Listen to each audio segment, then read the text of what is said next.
안녕하세요. 저는 도망가다시피 해외에 나와 살고 있는 여자입니다.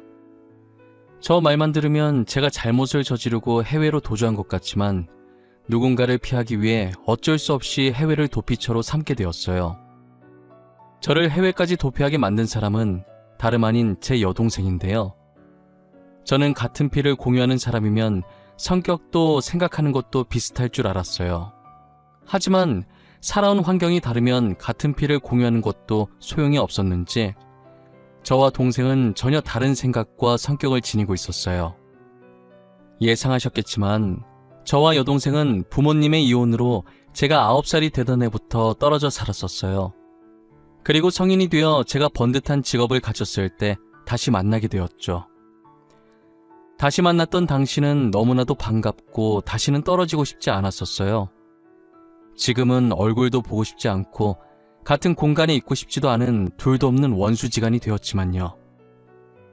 제가 지금부터 여러분들께 저와 여동생 사이에서 있었던 일을 하나씩 들려드리려고 합니다. 저도 처음부터 불행을 타고 태어난 아이는 아니었어요. 다른 친구들과 똑같이 다정한 어머니 아버지를 뒀고 굉장히 화목한 가정에서 자랐었어요. 저희 가족을 한순간에 나락으로 빠뜨린 건 우리나라를 떠들썩하게 만든 IMF였어요. 저희 아버지는 IMF를 직격타로 맞으셨고 회사에서 직원 3명을 정리해고 시켰었는데 그 중에 한 명이 아버지셨어요.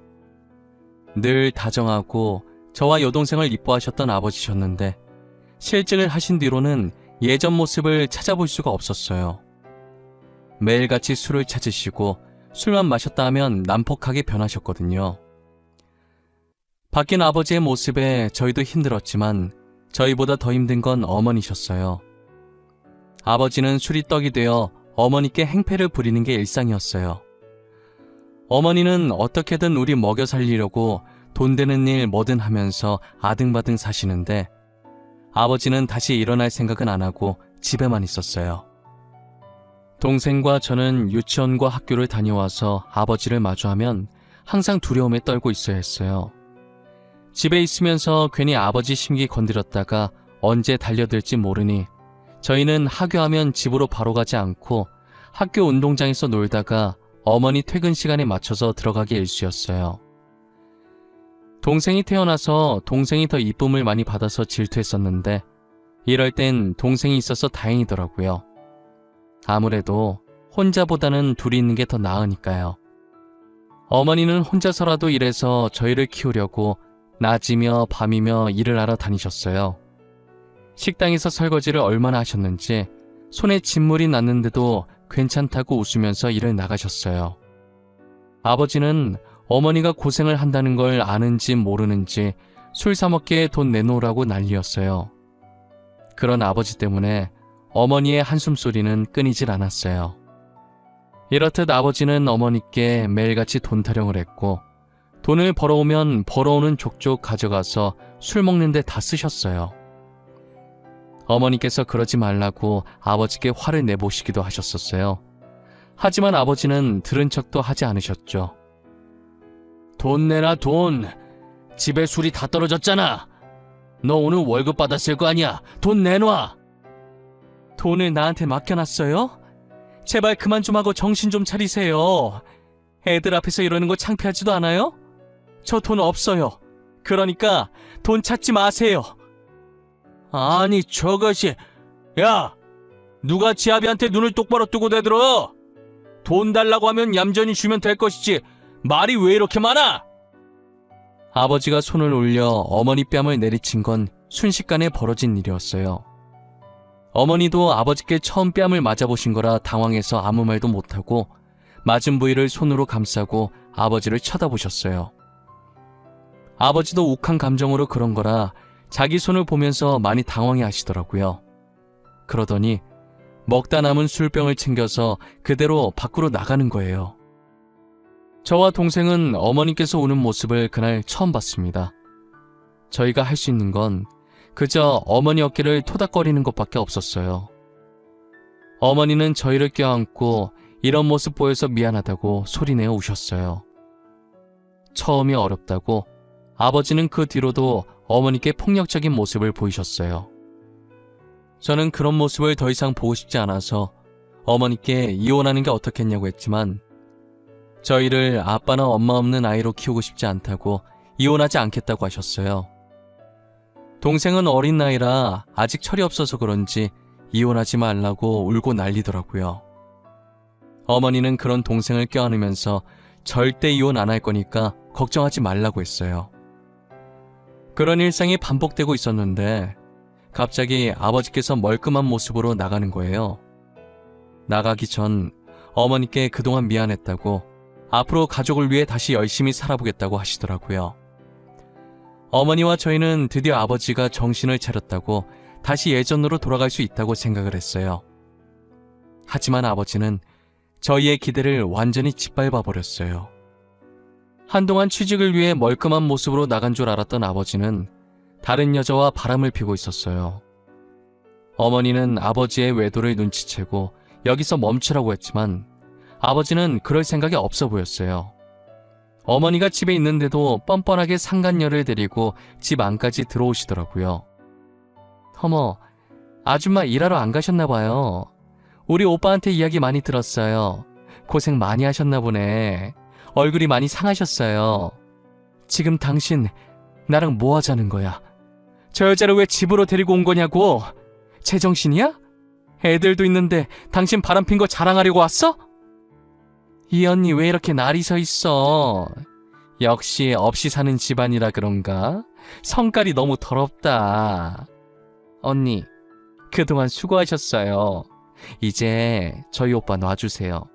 오빠는 이제 제가 먹여 살릴게요. 이제 그만하자. 어차피 이렇게 사는 거 지긋지긋했잖아. 안 그래?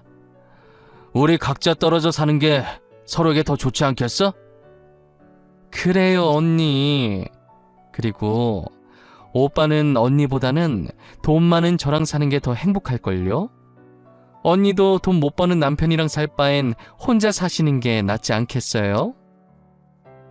아버지의 상간녀는 뻔뻔하게 저희 집에 온 것도 모자라서 어머니를 무시하기 바빴어요.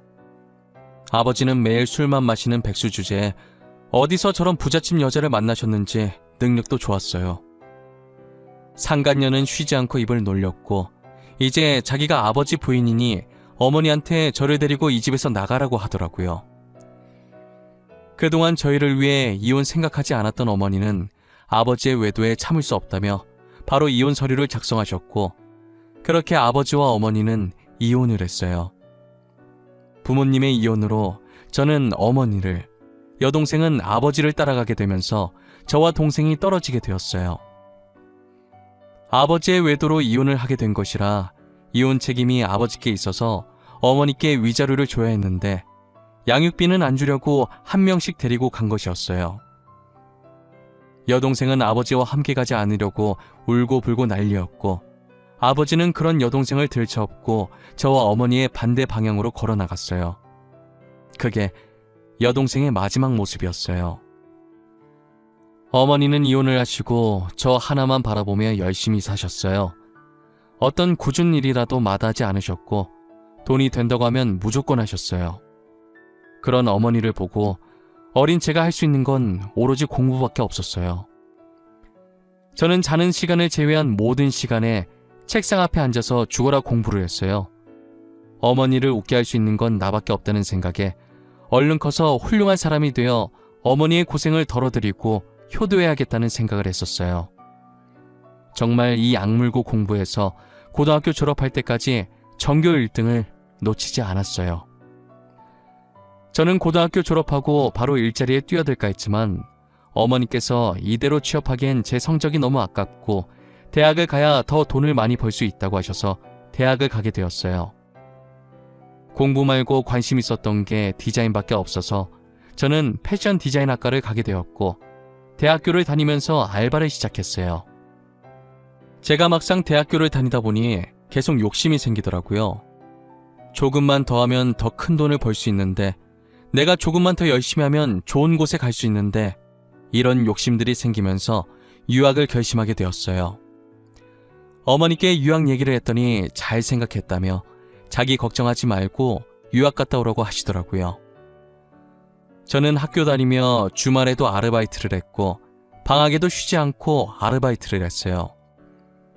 그렇게 한 푼 두 푼 열심히 모은 돈을 가지고 어머니 도움 없이 저 혼자 힘으로 유학을 다녀왔죠.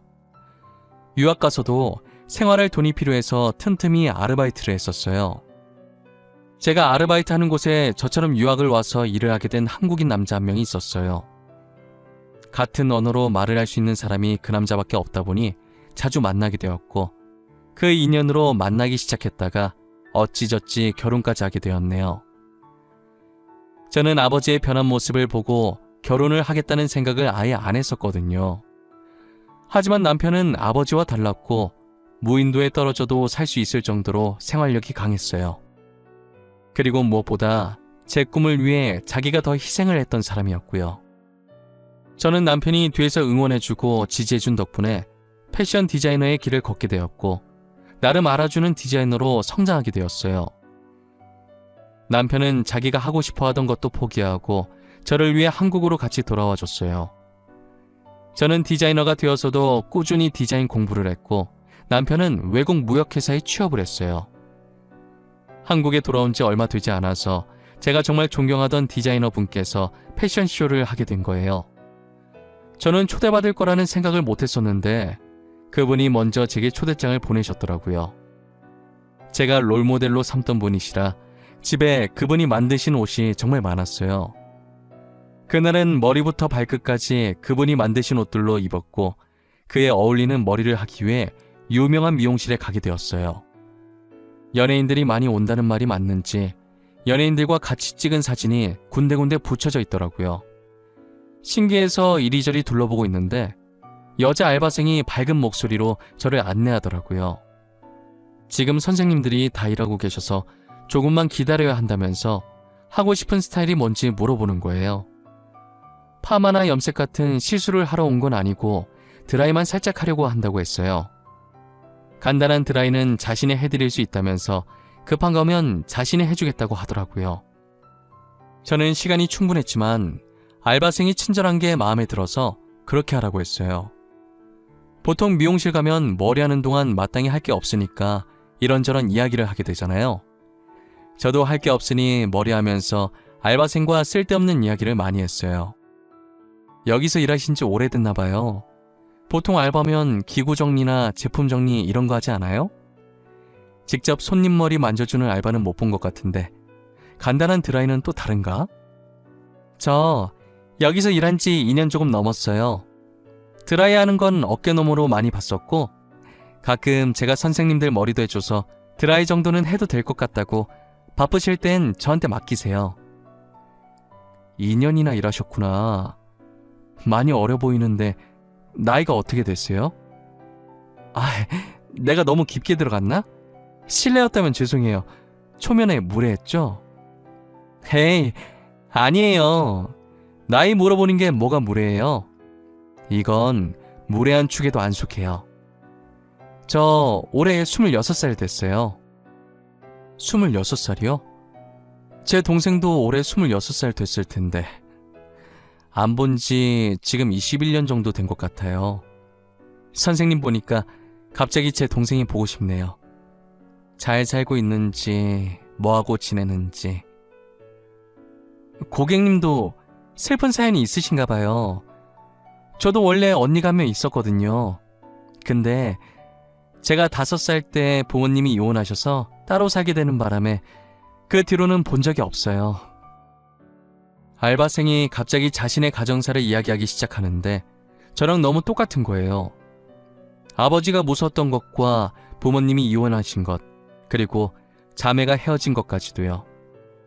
저는 혹시나 알바생이 제 동생은 아닐까 하는 마음에 이름을 물어봤는데 동생 이름이랑 똑같은 거예요. 이름을 듣는 순간 저도 모르게 눈물이 나왔고 동생은 머리하다가 갑자기 제가 우니까 당황해서 휴지를 들고 오더니 무슨 일이냐고 저를 달래더라고요. 저는 휴지를 건네는 동생의 손을 꼭 잡고 제가 언니임을 밝혔어요. 동생도 제가 언니라고 하자 눈동자가 심하게 흔들리더니 이내 저를 껴안더라고요. 동생은 저를 껴안은 상태로 그동안 잘 지냈냐를 시작해서 폭풍 질문을 했어요. 저는 동생이 묻는 말에 다 대답을 해줬고 동생에게도 그동안 어떻게 지냈냐고 물어봤어요. 부모님이 그렇게 이혼하고 아버지는 재혼을 하셨지만 얼마 못 가서 또 이혼을 하셨대요. 그 뒤로는 줄곧 아버지와 동생 둘이서만 살았다고 하더라고요. 형편이 어려워서 어린 나이부터 알바를 했고 대학도 자기 힘으로 다니고 있다고 하더라고요. 중간중간 휴학해서 돈 벌고 다시 등록금 내고 또 휴학해서 돈 벌기를 반복하면서 지냈대요. 그래서 아직 대학교를 졸업 못하고 아르바이트를 3개나 뛰고 있다고 하더라고요. 아버지는 여전하셔서 성인 되자마자 동생은 자취를 시작했고 평일엔 미용실, 주말 오전엔 학원 보조, 주말 오후엔 PC방 알바를 하고 있었어요. 저는 이렇게 잘 살고 패션쇼 가려고 머리하러 왔는데 동생은 이렇게 힘들게 사는 모습을 보니 너무 안쓰럽고 그래도 밝게 잘 자라줘서 기특하기도 했어요. 전 그동안 못해줬던 언니 노릇을 이제라도 해줘야겠다는 생각이 들었어요. 그날 저는 미용실을 나오기 전에 동생과 번호를 교환했고 그 뒤로 자주 만났어요. 오랜만에 어머니와도 인사시켜 주었고 제가 항상 남편과 붙어 있어서 남편과도 자주 만났어요. 저와 남편은 동생의 미래를 응원해줬고 이제 일 좀 줄이고 편하게 살라고 등록금도 대신 내줬어요. 자취하는 동생 끼니 거를까봐 저희가 가서 같이 저녁을 만들어서 먹이고 그랬어요. 저희 3명은 못해도 일주일에 2번씩은 꼬박꼬박 만났던 것 같아요. 동생은 이제 어느 정도 편해졌는지 가끔 괜히 어리광도 부리고 그랬어요. 저희한테 기대고 어리광 부릴 만큼 동생이 많이 편해졌다는 생각이 들어서 좋았어요. 그동안 투정도 부리고 싶었을 텐데 지금이라도 동생이 하고 싶은 거 다 해주고 싶었어요. 평소처럼 3명이 모여서 밥을 먹고 있었는데 동생이 미용사 자격증을 따고 싶다고 하더라고요. 자격증이 있으면 지금 다니고 있는 미용실에서 계속 일을 할 수 있을 것 같다면서요. 언니, 나 미용사 자격증 따고 싶어. 언제까지나 알바 신분으로 있을 순 없잖아. 손님들이랑 수다 떠는 것도 재밌고 선생님들도 좋으신 분들이라 지금 미용실 계속 다니고 싶어. 그래? 그럼 따면 되지 뭐가 걱정이야. 너 저번에 내 머리 해주는 거 보니까 어깨 넘어 배운 것 치곤 잘하던데? 제대로 배우면 더 잘할 것 같아. 뭐가 걱정이긴. 당연히 돈이 걱정이지. 지금 알바에서 번 돈으로는 월세 나가고 생활비에 쓰면 빠듯해서 자격증 딸 돈이 없어. 수강료도 수강료지만 재료비로 많이 나와서. 그래서 그렇게 주눅 들어 있었던 거야? 학원 내가 등록해 줄게. 그리고 재료비 걱정하지 마. 그것도 내가 내줄 테니까. 동생 힘들다는데 돈 버는 언니가 나서줘야지. 안 그래? 저는 동생이 돈 없어서 주눅 들어있는 모습이 보기 싫었어요. 늘 당당한 동생인데 항상 돈 얘기만 나오면 어깨가 축 처져 있거든요. 언제나 당당하고 자신감 넘치는 모습으로 살아주길 바랐어요. 그래서 미용사 자격증 따고 싶다는 동생의 말에 한치의 망설임도 없이 수강료와 재료비까지 해서 400만 원을 기꺼이 동생에게 줬어요. 동생은 열심히 미용사 자격증 공부를 하는 것 같았는데 좀처럼 합격 소식이 들려오질 않더라고요. 저와 남편은 혹시라도 동생이 기죽고 하고 싶은 걸 못하고 포기할까봐 절대 포기하지 말라고 노력은 배신하지 않는다면서 끝까지 해보라고 격려와 위로를 아끼지 않았어요. 동생은 합격이 되질 않으니 이 길이 아니라고 생각했는지 갑자기 필라테스를 하고 싶다고 하더라고요. 요즘 자기 주변 친구들 다 하고 있다면서 돈 많이 버는 것 같다고 자기도 배우고 싶다는 거예요. 언니, 아무래도 미용은 나랑 아닌가 봐. 이만큼 했으면 안 되는 거야. 그래서 포기하려고. 그래서 말인데 나 필라테스 자격증 따고 싶어. 요즘은 필라테스가 유행이래. 좋아야 하는 거지. 유행이라고 다 따라가면 어떡해. 확실히 필라테스가 하고 싶은 거야? 당연하지. 나 너무 하고 싶어. 내 친구들도 이미 다 하고 있다더라고. 나도 몰랐는데 그게 그렇게 돈을 많이 번대. 그래서 나도 한번 해보려고. 언니가 나 좀 도와줘, 응? 그래, 알겠어. 네가 이렇게 나한테 부탁한 적이 없는데 얼마나 하고 싶으면 부탁을 다 하겠어. 그건 알아둬야 한다. 내가 자세 교정한다고 필라테스 다녀봐서 아는데 필라테스 만만하게 볼 거 아니야. 당연하지. 나 마음의 준비 다 했어. 진짜 잘할 수 있어. 언니가 나한테 투자한 거 아깝지 않게 엄청 열심히 할 거야. 자격증 따서 학원 운영하게 되면 내가 언니는 공짜로 받게 해줄게. 자신만만한 동생을 보니 이번엔 제대로 할 수 있을 것 같다는 생각에 돈을 줬어요. 몰랐는데 필라테스 자격증 따는데 최소 200만 원에 많게는 1000만 원까지 들더라고요. 저는 큰 마음을 먹고 더 많은 걸 배우라고 800만 원을 동생에게 보내줬어요. 오랜 시간 동안 못 본 동생이라 하고 싶다는 것들 다 해주고 싶어서 그랬던 건데 그러면 안 됐나 봐요. 동생은 제가 해달라는 대로 다 해주니까 점점 선을 넘으려고 하더라고요. 필라테스 할 때 입을 요가복에 요가 매트 사야 한다고 좋은 거 사게 100만 원을 더 보내달라고 하더니 얼마 지나지 않아서 필라테스 힘들어서 그만뒀다고 요리학원 등록할 거라고 돈 달라고 하는 거예요. 저는 계속되는 요구에 보내줘야 하나 말아야 하나 하다가 이번이 마지막이라고 하고 돈을 보내줬어요. 돈을 보내준 뒤로 저도 갑자기 디자인 의뢰가 들어와서 바빠지는 바람에 동생을 보지 못했어요. 작업에 들어가면 외부에서 연락 올 곳이 많아서 동생에게 따로 연락할 시간도 없어요. 그래서 가끔 남편을 보내서 동생 잘 지내는지 확인을 부탁해서 안부를 듣는 게 다였어요. 한동안은 계속 콜라보 작업이다 뭐다 해서 일이 많이 들어와서 동생 머리카락도 못 봤어요. 그러다 남편이 되게 진지한 표정을 짓고선 저를 부르더라고요. 너무 진지하게 할 얘기 있다길래 잘못한 것도 없지만 괜히 겁을 먹었어요. 슬금슬금 남편 앞으로 가니까 남편은 되게 난처하다는 듯 제게 자신의 휴대폰을 들이미는 거예요. 갑자기 들이미는 휴대폰에 이게 뭐냐고 눈짓했고 남편은 일단 한번 보라고 하더라고요. 저는 남편의 폰을 받아들었고 화면에 떠있는 메시지 창을 읽었어요. 이상한 사진과 함께 어떤 여자가 남편한테 오빠 오빠 하면서 문자를 보냈더라고요. 남편은 답장한 게 없길래 더 있나 싶어서 위로 올려보니 이런 문자를 보낸 게 한두 번이 아니더군요. 누가 이딴 걸 남편한테 보낸 건지 보려고 문자창에 떠있는 번호를 봤는데 처제라고 저장되어 있는 걸 보니 제 여동생인 거예요. 언제부터 문자 온 거냐고 했더니 제가 한참 일하느라 동생을 못 챙겼을 때부터라고 하더라고요. 남편은 제가 시키는 대로 동생 챙겨주러 간 것뿐인데 동생은 혼자 착각을 하고 남편에게 흑심을 품고 어떻게 해보려고 사랑 가득한 말과 함께 자신의 이상한 사진을 보냈던 것이었어요. 아마도 남편을 꼬실 겸 제가 이걸 보고 오해를 해서 남편과 헤어지길 바랐겠죠. 저는 이걸 가만히 두면 안 되겠다는 생각을 했고 남편 휴대폰을 들고 곧바로 동생의 집으로 갔어요. 당시 제가 무슨 정신으로 운전을 했는지도 모르겠고 도착해보니 15분 걸릴 거리를 9분 만에 왔더라고요. 차에서 내리자마자 엘리베이터 기다릴 여유도 없이 계단으로 동생 층수까지 뛰어 올라갔어요. 저는 동생 집 비밀번호를 누르고 문을 열자마자 동생 머리채를 잡고 따졌어요. 이 기집애 진짜 미친 거 아니야? 감히 언니 남편을 꼬시려고 해? 네가 지금 제정신이야? 내가 지금까지 너한테 어떻게 했는데 사람 뒤통수를 이렇게 치고 있어? 이거 놔! 내가 꼬신 게 아니라 형부도 나를 좋아했어. 진심으로 사랑했다고. 우리 사랑을 방해한 건 언니야.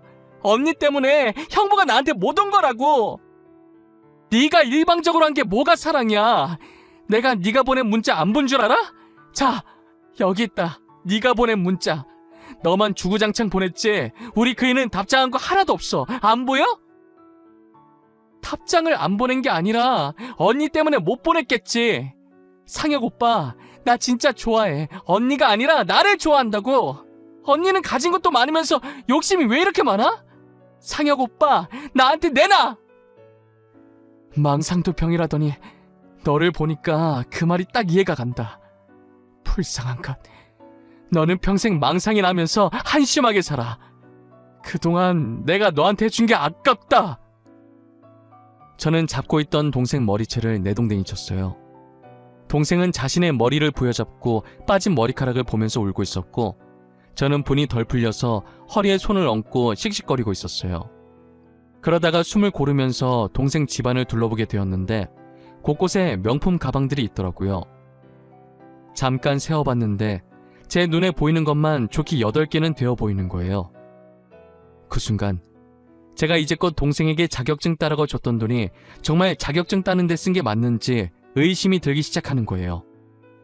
저는 제일 가까운 곳에 있던 명품 가방을 들어보이자 동생이 엄청 당황해 하더라고요. 네가 돈이 어디 있어서 이런 명품 가방을 사? 너 설마 내가 생각하는 그런 거 아니지? 이거 내 돈으로 산 거야? 자격증 따라고 줬던 돈으로 산 거냐고! 내가 그 돈으로 사든 말든 언니가 무슨 상관이야? 나한테 주는 순간부터 내 돈 아니야? 내가 내 돈으로 사겠다는데 뭐가 문젠데? 내가 언니한테 돈 뺏은 거 아니잖아. 언니가 준 거잖아. 아빠 밑에서 불쌍하게 큰 것 같아서 해달라는 거 다 해줬더니 뭐가 어쩌고 저쩌? 이게 진짜 간이 배 밖으로 나왔나? 네가 지금 은혜를 이딴 식으로 갚아? 언니가 좋다고 준 돈이었잖아. 나한테 이제껏 못해준 거 다 해주고 싶다고 준 거 아니었어? 그 돈으로 자격증을 따든 명품 가방을 사든 못해준 거 해준 거니까 그게 그거 아니냐고! 차라리 명품 가방 사겠다고 하든가. 나는 네가 명품 가방 사서 화난 건 줄 알아? 네가 나한테 거짓말을 하고 돈을 받아갔다는 게 화가 나는 거야. 꼴랑 돈 몇 푼 준 거 가지고 되게 가르치려고 드네 진짜. 돈 좀 번다고 저렇게 나대도 되는 거야? 누가 보면 지가 내 엄만 줄 알겠어.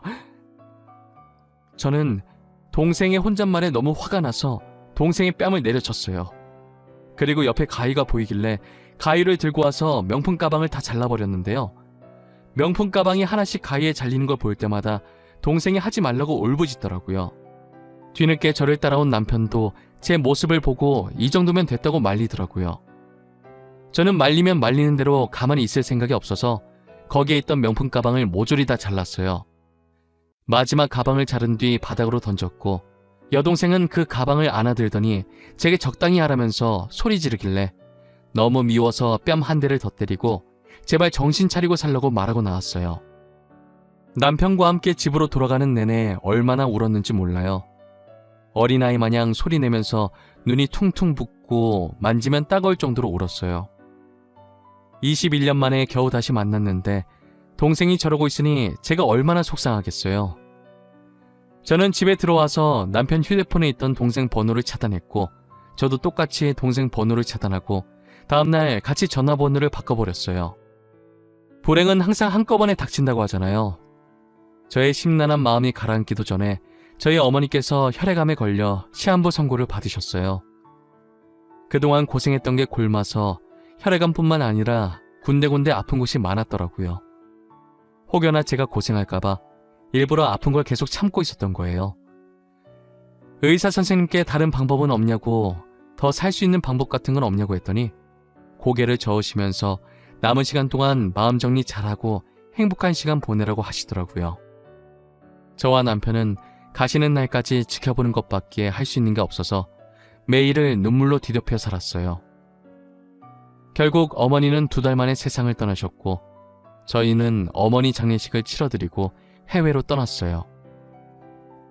좋은 추억이 없는 한국 생활을 정리하고 지금은 저희가 처음 만났던 영국으로 가서 살고 있어요. 저희 부부는 행복했던 추억만 있는 영국에서 다시 새롭게 출발하려고요. 저는 여전히 디자이너로, 남편은 하고 싶었던 일을 다시 하면서 말이에요. 여러분들은 제 사연 어떻게 들으셨나요? 제가 동생과 연을 끊은 게 잘한 행동이었다는 생각이 드시나요?